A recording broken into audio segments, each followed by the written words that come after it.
Thank you, everybody. Good evening, family. Good evening. So, in the last TC Alumni Board meeting, when somebody mentioned this theme, remembering the journey, and it stuck as a group, we thought, why can't we remember the people who have fallen too?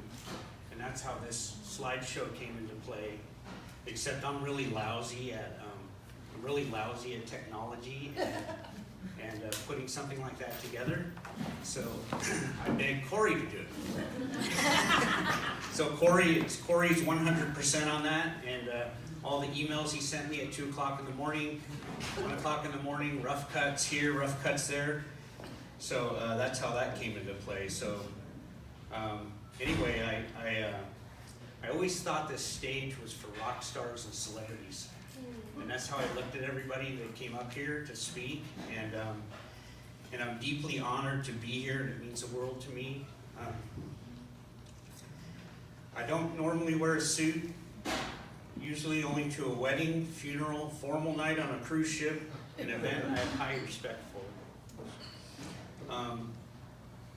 Please pardon my delivery, as my weakness is public speaking and confrontations. So I'm shaking my boots. Just thought I'd be honest. That's what AADAP taught me to do, right? To be honest.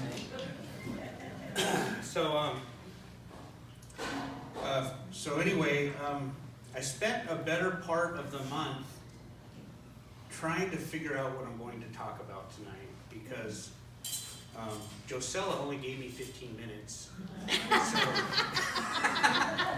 So I'm going to try to do it in 10. So I've probably rewritten this and rewritten this speech 100 times on paper in my mind. What would my audience expect me to say? Look at me, look at how bitchin' I am. Right? But I'm not bitching. I'm just another dope fiend that wants to never visit the place I was at 20 years ago. For the people who don't really know me, 20 years ago I broke into my sister's home, stole a gun to commit suicide. I was homeless, and I lived under the 210 freeway overpass in San Dimas. I was arrested and charged with 11 felonies and was facing 13 years in prison. A long court battle yielded me a 2-year prison term. Homeless, helpless, defeated, I was forced to fight every day in prison, but was determined to make that prison my last term. I was known as inmate P6504 at the California Correctional Institution in Tehachapi. Upon my release, with 6 inches of snow on my shoulders, waiting for the prison gate to open, I recall the words of my cellmate: "When you leave, do not look back, or you'll be back." So I entered AADAP a few days later with a friend and AADAP alumni, Mark Grauer. Excuse me. Mark gave me an AADAP t-shirt that I proudly wore when I entered the program. The first person I saw was Ben Robbins. I'll never forget when my parole officer visited me in AADAP. He yelled at me and said, "You can't hide in here forever." At that point in time, I heard Ben Robbins yell back and says, "You can't come into my house and talk to my clients that way." And that was my first glimpse of what the house of love of AADAP was. I never saw that parole officer again, and the following year I discharged my parole. In 2015, with the help of my wife, under Proposition 47, I went back to Pomona Superior Court, sat in front of a judge, and listened as the judge reduced all but one of my felonies to misdemeanors. The one grand theft charge in 1989 was valued over $850 and could not be reduced. Years of stealing from my parents, my mom and dad, during my addiction caused our relationship to suffer, and when I entered AADAP, they started to visit with me, and I could tell from the expressions on their faces about the Location I chose to be at, Crenshaw and Slauson. And they admitted a few times that they were afraid for their lives. So today our relationship is much, much different. We were able to afford to bring them to Europe with us, and we were able to pay for their entire trip. We often traveled together. They wanted to be here tonight, but couldn't make it due to health-related issues, and they live kind of far away. So how did this happen? How did I get here today? I ask myself this all the time. I would have to say the key was decision making. Once I've established where I wanted to go, where I wanted to be in life, the decisions made coincided with my goals. As years pass, these decisions come naturally and effortlessly. Marrying my beautiful wife, Elaine, against the advice of most AADAP staff, as we got married 3 weeks after my graduation. Wow, it's almost our 17th year wedding anniversary in October.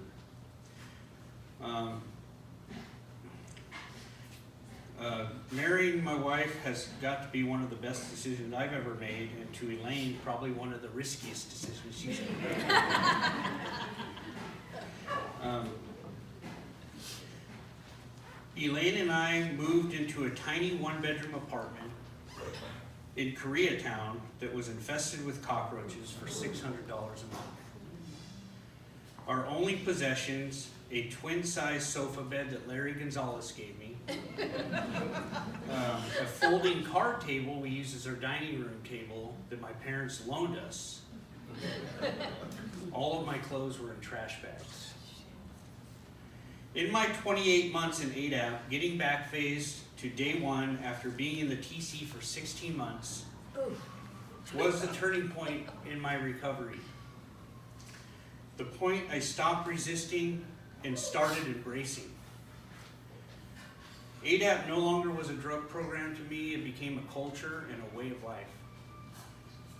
My mind opened up, I started to see the reasons for everything that was taught to me, the discipline, the consequences, the learning experiences, all of it.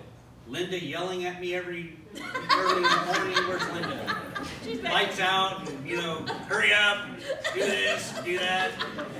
So all of it was a result of bad decision making or not being aware of what you're doing. So I knew that if I left my jacket in the TV room, I would either be scraping bubble gum off of Crenshaw or scrubbing the dumpster.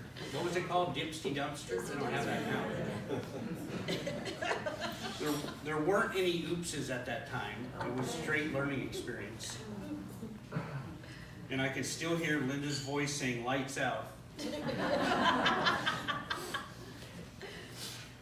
Today, I don't settle for average. I push myself farther and farther to be successful. And as I become successful, my biggest cheerleader, Elaine Chambers, is there to cheer me on.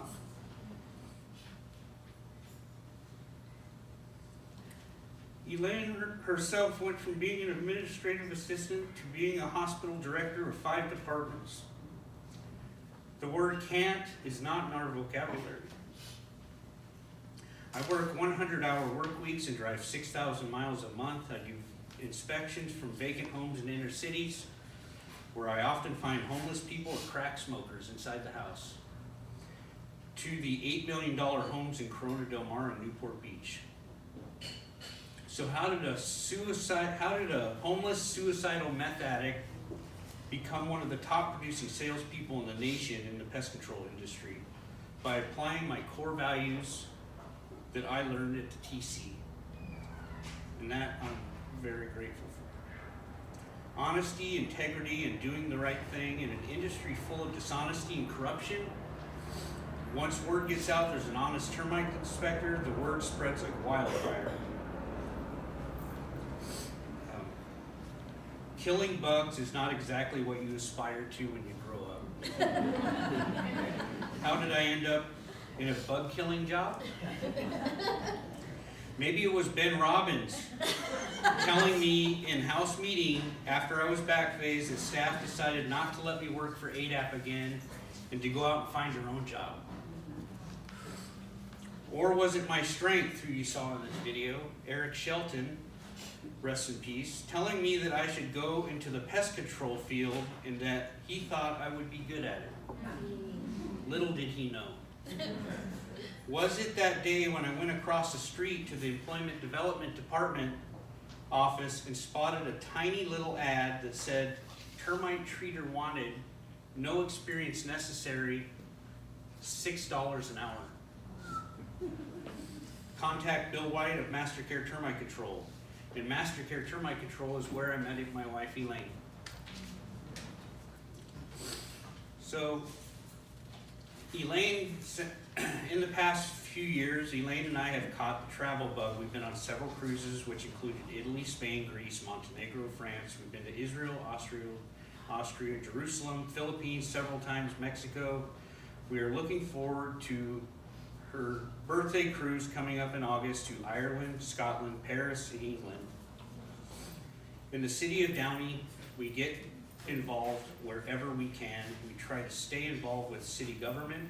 Our attorney, who recently did our living trust, is also the first Latina mayor of Downey, Blanca Pacheco. Recently, I completed a 5K run for the Downey Police Officers Association. Imagine that, instead of running from the cops.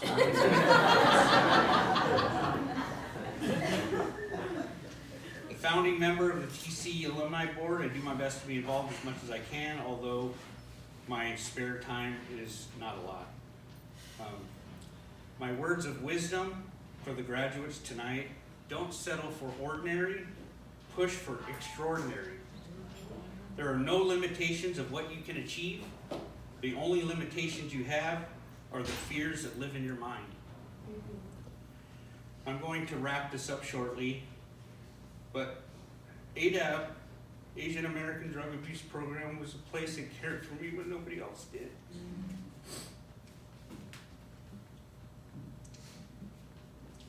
There are many people that played a part in my program. Please do not be offended if I don't mention you. But Al Mizuno, in his famous words, "Dude, you're still here?" After I got backphased, I heard that daily. John Fukuda, who I'm saddened that he's not here today because I was going to call him out. True legend as a counselor. I know everybody sees him as the laid-back, nice guy and admin now, but he would kick your ass when he was a counselor. He was an awesome inspiration at a critical crossroad when I didn't know if I was going to make it. I was backphased starting day one, sweeping Crenshaw after I'd been there for 16 months.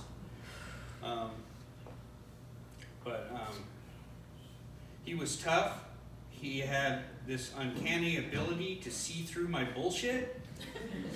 I'll never forget the time that he shouted at me and said, "Who are you here for?"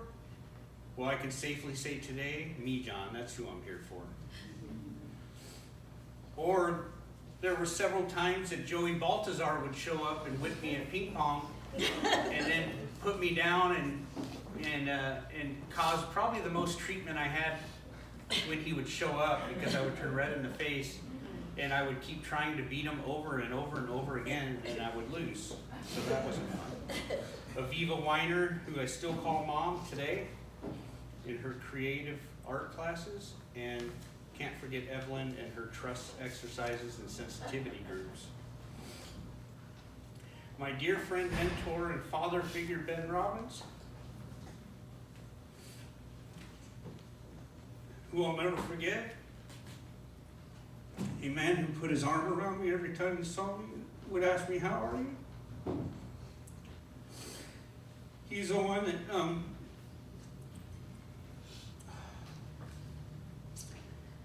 he was the one that said, "Brian, whatever you do in life, be the best." So that's what I'm trying to do. So this last April, in 2019. I weighed about 270 pounds. And I saw Ben in one of my dreams, and I had several health issues at the time, and he said, "How'd you get so fat?" And he said, "Remember we were healthy and we'd run these 5K runs all the time? Every month I would put on a proposal and we'd do 5K run walks, you know?" And then I said, I woke up and I said, "You're right, Ben. Since April, I've lost 65 pounds. Now I complete 8. Now I run 8 to 10 mile runs, and my legs are feeling it. Every Saturday, I run with a group that Dean and Paulina referred me to, and I try to make it every single week. And it's ironic that the place that they run at is right by Toes Beach, where all the picnics were. And we run over that bridge. It's in Marina del Rey, where we used to sit on that curb and watch the fireworks, you know. And every day, and every Saturday, I run there, and I could see the group of us still laughing and chit-chatting and waiting for the fireworks to start. And I looked at the picture from that, and the only people that are still here, there's 8 of us there, the only people still here are me and Rick Kim. And anyway, so every Saturday, Ben's Spirit is with me when I'm running, and I push myself.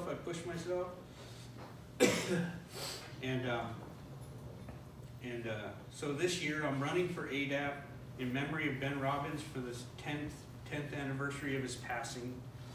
This year is 10 years since he passed away. Yesterday I posted a $1,000 donation to my running page. Send me your email and I'll send you the link and you can donate too. My AADAP experience, which I'll never forget, changing lives and saving families. AADAP did both of those for me. And thanks so much for this humbling opportunity to speak tonight. I really appreciate it. Thank you.